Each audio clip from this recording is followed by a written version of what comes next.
हाँ जी मिस्टर पेंडू tractor models channel ਨੂੰ subscribe ਕਰੋ ਅਤੇ ਬੈਲ ਦੇ ਆਈਕਨ ਨੂੰ ਪ੍ਰੈਸ ਕਰੋ ਸਾਡੀਆਂ ਲੇਟੈਸਟ ਵੀਡੀਓ ਸਭ ਤੋਂ ਪਹਿਲਾਂ ਵੇਖਣ ਲਈ। हाँ जी सत श्रीकाल जी सारिਆਂ ਨੂੰ ਤੇ ਲਓ ਜੀ ਅੱਜ ਦੀ ਵੀਡੀਓ 'ਚ ਆਪਾਂ ਆਪਣਾ ਪ੍ਰੀਤ ਟਰੈਕਟਰ ਅਪਗ੍ਰੇਡ ਕਰਨ ਲੱਗੇ ਆ। ਤੇ ਜਿੱਦਾਂ ਤੁਸੀਂ ਵੇਖ ਸਕਦੇ ਹੋ ਪਹਿਲਾਂ ਆਪਾਂ ਜਿਹੜਾ ਪ੍ਰੀਤ ਟਰੈਕਟਰ ਬਣਾਇਆ ਸੀ ਵਿੱਚ ਆਪਾਂ ਖੱਟੀ ਮੋਟਰ ਲਾਈ ਸੀ ਇਦਾਂ ਦੀ ਤੇ ਇਹਦਾ ਜਿਹੜਾ ਐਕਸਲ ਆਪਣਾ ਖਰਾਬ ਹੋ ਗਿਆ ਸੀ ਇੱਥੋਂ ਤੇ ਇਸ ਕਰਕੇ ਆਪਾਂ ਇਹਨੂੰ ਜਿਹੜਾ ਹੁਣ ਤੋੜ ਕੇ ਦੁਬਾਰੇ ਬਣਾਵਾਂਗੇ। ਇਸ ਵਾਰੀ ਜਿਹੜਾ ਆਪਾਂ ਸਪੀਡ ਵਾਲਾ ਟਰੈਕਟਰ ਬਣਾਉਣਾ ਹੈ ਰੇਸ ਵਾਸਤੇ, ਕੋਈ ਜ਼ੋਰ ਜ਼ਾਰ ਜ਼ਿਆਦਾ ਆਪਾਂ ਇਹਦਾ ਲਾਉਣ ਵਾਸਤੇ ਨਹੀਂ ਬਣਾਉਣਾ ਇਹਨੂੰ। ਉਹਦੇ ਲਈ ਆਪਾਂ ਆ ਐਕਸਲ ਯੂਜ਼ ਕਰਾਂਗੇ।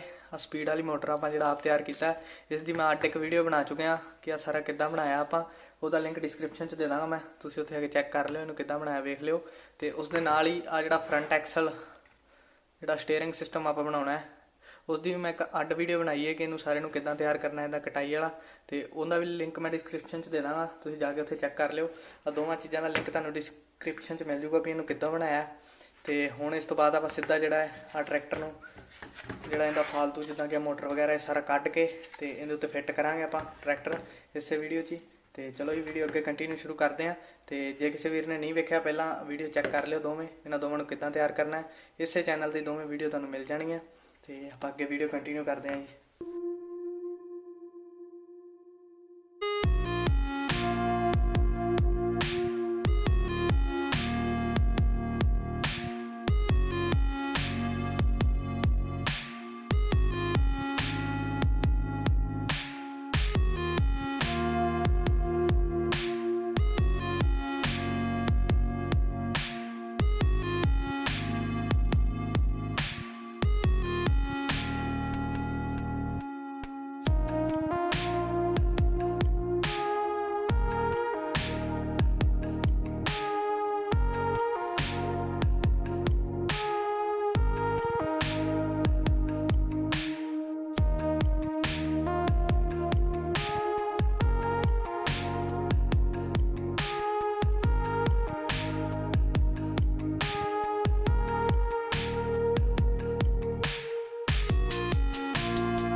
ਲਓ ਜੀ ਟਰੈਕਟਰ ਆਪਣਾ ਲਗਭਗ ਰੈਡੀ ਹੋ ਚੁੱਕਿਆ ਹੈ।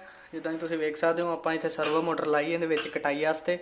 ਅੱਗੇ ਸਟੀਅਰਿੰਗ ਸਿਸਟਮ ਹੈ ਤੇ ਇਸ ਦੇ ਵਿੱਚ ਹੀ ਆਪਣਾ ਜਿਹੜਾ ਰਿਸੀਵਰ ਹੈ ਆਪਣੇ ਟਰਾਂਸਮੀਟਰ ਦਾ ਰਿਮੋਟ ਦਾ, ਤੇ ਉਹ ਵੀ ਇੱਥੇ ਆਪਾਂ ਲਾਤਾ ਹੈ। ਤੇ ਆ ਇਹਦਾ ਸਪੀਡ ਕੰਟਰੋਲਰ ਹੈ ਜਿਹਨੇ ਆਪਣੀ ਜਿਹੜੇ ਪਿਛਲੇ ਟਾਇਰ ਦੀ ਮੋਟਰ ਨੂੰ ਕੰਟਰੋਲ ਕਰਨਾ ਇਹਦੀ ਸਪੀਡ ਨੂੰ। ਤੇ ਇਧਰਲੀ ਸਾਈਡ ਆਪਾਂ ਜਿਹੜਾ ਇਹਦਾ ਸਵਿਚ ਲਾਤਾ ਔਨ ਆਫ ਵਾਲਾ, ਤੇ ਇਸ ਦੀ ਜਿਹੜੀ ਬੈਟਰੀ ਹੈ ਉਹ ਆਪਾਂ ਡਬਲ ਸਾਈਡਡ ਟੇਪ ਨਾਲ ਉੱਤੇ ਨਾਲ ਲਾਤੀ। ਤੇ ਇਸ ਤਰ੍ਹਾਂ ਹੁਣ ਇਹ ਆਪਣਾ ਪੂਰਾ ਤਿਆਰ ਹੋ ਚੁੱਕਿਆ। ਬਾਕੀ ਤੁਹਾਨੂੰ ਨੈਕਸਟ ਵੀਡੀਓ ਦੂਜੇ ਚੈਨਲ ਤੇ ਆਪਣੇ ਵੀਡੀਓ ਆ ਜਾਣਗੀਆਂ ਇਹਦੀ ਪਰਫੋਰਮੈਂਸ ਦੀਆਂ, ਚਲਾ ਕੇ ਵਿਖਾਵਾਂਗੇ। ਬਹੁਤ ਹੀ ਫਾਸਟ ਟਰੈਕਟਰ ਹੈ ਸਪੀਡ 'ਚ, ਕਿਉਂਕਿ ਮੈਂ ਚਲਾ ਕੇ ਵੇਖ ਚੁੱਕਿਆ ਪਹਿਲਾਂ, ਤੇ ਕਾਫੀ ਫਾਸਟ ਟਰੈਕਟਰ ਬਣਿਆ। ਤੁਹਾਨੂੰ ਪਤਾ ਲੱਗ ਜਾਊਗਾ ਨੈਕਸਟ ਵੀਡੀਓ 'ਚ। ਤੇ ਵੀਡੀਓ ਵੇਖਣ ਲਈ ਬਹੁਤ ਬਹੁਤ ਧੰਨਵਾਦ ਜੀ ਸਾਰੇ ਵੀਰਾਂ ਦਾ। ਜੇ ਕੋਈ ਚੀਜ਼ ਸਮਝ ਨਾ ਆਈ ਹੋਵੇ ਕਮੈਂਟ ਜ਼ਰੂਰ ਕਰ ਦਿਓ, ਮੈਂ ਰਿਪਲਾਈ ਕਰਨ ਦੀ ਪੂਰੀ ਕੋਸ਼ਿਸ਼ ਕਰਾਂਗਾ ਜੀ। ਬਹੁਤ ਬਹੁਤ ਧੰਨਵਾਦ ਜੀ।